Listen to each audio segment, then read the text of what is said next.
learn nouns, my text and my author gave 8 noun rules. I'm just going to give you the first one, and that's the only one I think you need to know right now. Most of them they're really not rules as far as hard, fast rules in Greek, but rules that help you remember the endings and things like that. So, stems ending in blank or blank are in the first declension. Anybody have a guess what these are? Probably not. Stems ending in alpha or eta. They will be your first declension nouns. If you look back at the top on the vocabulary on graph A, what does that end in? The eta. And if you see following that, it's the hey article, and that's the writing, and that's a feminine first declension noun. Stems ending in omicron are in the second. That's what we learned 2 weeks ago, if you want to fill that in. So second declension is omicron. First declension is alpha or eta. And finally, third declension nouns end in consonants, consonantal stems. Those are a little tricky, and I'm not sure if Jeff will talk about those next week or not. He didn't say what his next step would be. I've mentioned the article a little bit, the masculine, the feminine, and the neuter. These are all nominative singular. I don't know if y'all recall, back in December I told you that one of the words that occurs the most in the New Testament is the article. It occurs almost 20,000 times. And just like nouns, it has its own declension. This masculine and neuter basically follow the second declension, and the feminine follows the first declension. So basically the endings, this doesn't have the S, but most of the other endings will follow just exactly like the nouns, the noun declensions. And because of the way the article is declined, the article, if you read the last line on the first page, the article always agrees with the noun and modifies in case, which is nominative, genitive, dative, or accusative. You'll always follow the noun in that, so you can always connect the two. In number, whether it's singular or plural, and in gender, which those three here. Even though these all translate into English as the Greeks use the article a lot differently than English does. So generally, you can think of it as the, but not necessarily always the case. Just like when Jesus wept, there was a hole in front of Jesus. We usually don't say the Jesus wept. That's just the way the Greeks use the article. I mean, I don't have enough time to tell you how the article is actually used. Just be aware that it's not necessarily used the way we think of the Greeks.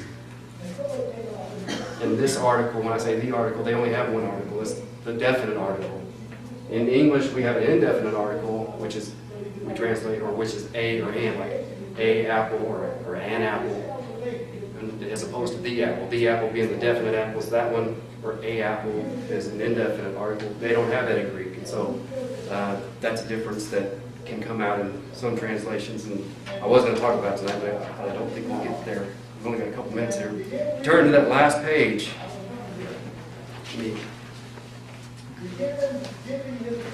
We've got the cases on the left, nominative, genitive, dative, accusative. And if you go over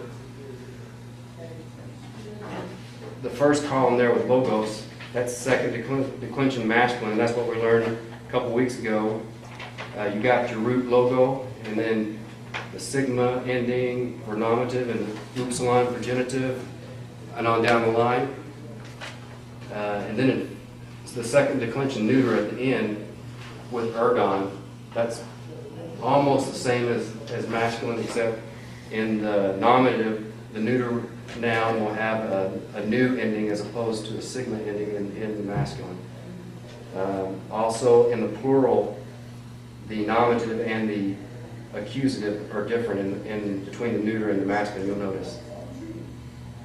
In first declension nouns that we talked about, that end in alpha or eta, I've got an example of both in the singular, graphe and hora. Hora means hour. Graphe is writing.